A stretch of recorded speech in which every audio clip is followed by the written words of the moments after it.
Hey guys, and welcome to the Games Revealed weekly news show featuring Digital Shagwa this week. Today we're going to check out some Not Switch pros. We're going to see how many Hurspers Unreal keeps under its engine.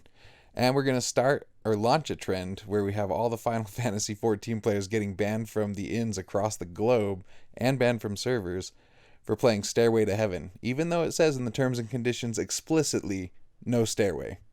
So let's dig right into it, guys, and see what we have this week. One of the first ones that looks awesome is they just confirmed the release date for Dying Light 2, and it looks amazing. I was not very into the first Dying Light when it came out. Still haven't played it. It just didn't look interesting to me, but this one looks great. The combat looks like some of the best combat I've seen in a while, and it kind of has a Mirror's Edge twist to it. We also have a new tactical RPG out. Now, this one I'm not sure what to make of. I love RPGs, so I'll probably pick it up.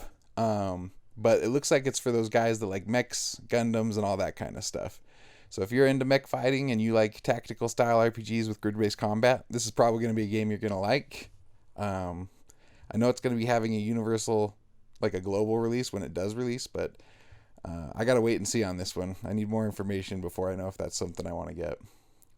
On that same note, Dead by Daylight is going to be getting a Resident Evil chapter. So they're going to be including Leon Kennedy, Jill Valentine as playable characters, as well as Nemesis as the killer. So that'll kind of be a fun way to play. Apparently they worked on that collaboration because they were fans of Resident Evil themselves. So when they were asked if there would be any crossover from their game into Resident Evil, they declined to comment on that. Another exciting announcement came from Square Enix for Dragon Quest XII. They were talking about how well Dragon Quest XI did, pointing out that it did like 6.8 million units sold between the different versions of it. And during that, they announced Dragon Quest XII, which there was very little shown in the trailer, just basically confirming that it is coming. No gameplay, no CGI, anything like that. But they also confirmed during that same release that they're working on Dragon Quest III HD 2D remake. And this looks awesome. This looks like they used all the assets from Octopath Traveler and are bringing Dragon Quest III to life with that kind of an art style to it, just to, bring those old school RPGs from the NES, SNES era into the modern day. And honestly, if this is going to be the future moving forward, having the old 2D, 16-bit, 32-bit characters brought into the Octopath Traveler style, sign me up. That is awesome. You can bring every RPG back if you do it that way. I'll be happy camper. And on that same note, we also had the physical release of Saga Frontier this year. Now, this is a Asian release only. They do have English, depending on where you buy it from, but it's going to be import only if you want that physical copy. Saga Frontier has been out already digitally in the Switch store, but now you can get your hands on that sweet, sweet physical copy. This is one it's kind of old news, but I'm going to bring it up anyways because I'm very excited about it. Shin Megami Tensei Nocturne is out now. Go pick up a copy. This game is talked about as being one of the hardest RPGs of all time. But on top of that, it's excellent. I was never able to finish it as I left the country at one point and just was not able to get it finished before my brother sold it. But now that they re-released it, I can finally get back to it and play it, and I'm super excited about it. I've already got my copy. Going into mobile news, Nier Replicant is now doing pre-registration. So I believe they either talked about a release date or they talked about announcing the release date soon officially in the West. But jump on that pre-registration and you'll be able to download the game as soon as it's available. It looks pretty cool. I'm not super into mobile games, but I'm definitely going to give this one a shot.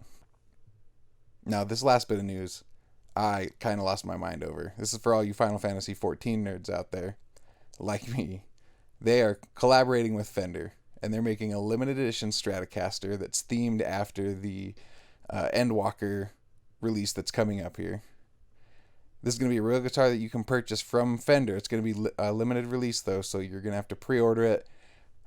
It's going to be expensive. I think it's $3,499 is the current projected retail, and they're not going to be taking the pre-orders until some point at the end of the year. It hasn't been confirmed just yet. But what we do know is that Square Enix will also be taking a copy of that guitar and making it available in Final Fantasy XIV. So you're going to hear bards everywhere at all the inns rocking on their new Stratocasters and getting kicked out of those inns for playing Stairway to Heaven. So I think we should start a movement because I think that would be hilarious. If you get your hands on one of these in-game guitars and you're a bard, go in there, go everywhere you go, just Stairway to Heaven. We'll start getting people banned from servers.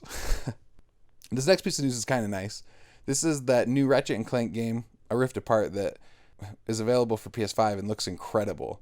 But apparently they put a large focus on making the games accessible. So there's a lot of different things that you can go and change in the settings to make the game more accessible if you have some type of a disability that makes playing video games more difficult for you. So it's nice to see that more and more companies are taking this into consideration, because more gamers is a good thing. It means a bigger market. It means we continue to get more good things from the gaming companies because there's more support out there. I'm down with it.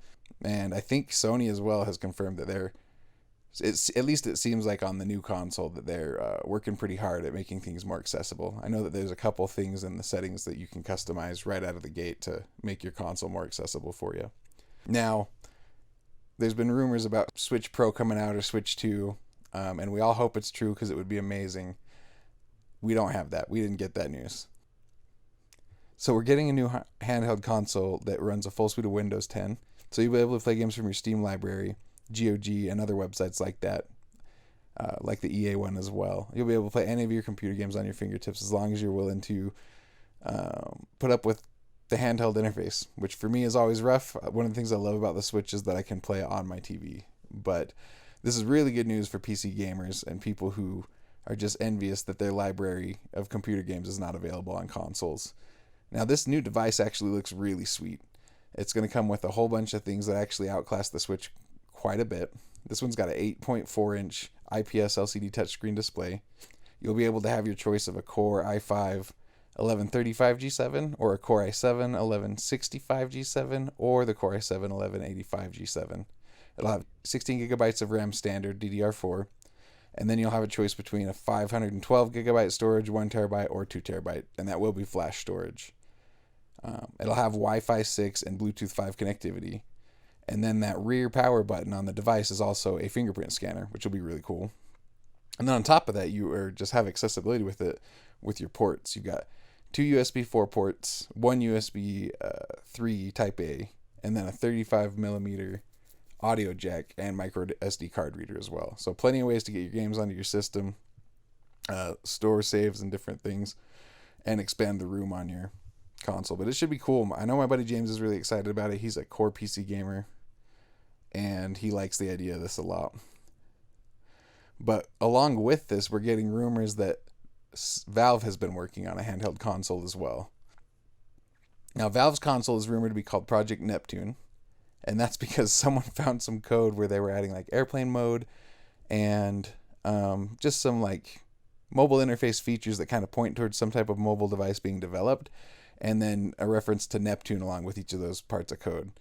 So that speculation has been out there for a little bit now, but there was some confirmation on the 25th, just like a couple of days ago actually, from Ars Technica, that they had multiple contacts confirm that this device does exist. So it is Valve. It doesn't necessarily mean it'll come to market, but it seems pretty well confirmed that they are working on some type of a mobile platform, which would be cool. So there you go, a Steam Switch.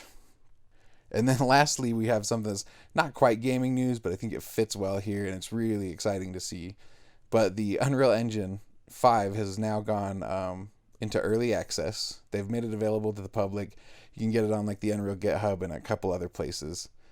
And there's actually a really great video about it that I believe Digital Foundry made that goes into more depth about what the engine does, what's available right now in the early access. But basically, you're going to be able to play with the assets, see the improvements that have been made, and kind of how the engine works. And they have a demo as well. It's like a demo project. So you can actually go into that project and mess around with things. It's cool, man. I've never seen something like this where they did like a trailer for an engine, for a game engine. So it should be really interesting. And then there's some speculation that Bioshock 4 is actually going to be using Unreal 5's engine. There have been some rumors out there that a couple dev companies already are working with it, or at least are planning to use it as soon as it's made available. So we're already starting to see some movement in the next gen here, and that's pretty exciting stuff. But yeah, that's all we've got this week, guys. It's been a pretty light load this week. Nothing super crazy going on, but I appreciate you stopping by. If you care to support us, go ahead and like and subscribe. We'd super appreciate it. and check out our podcast. And that's been the news, guys. Have a good one.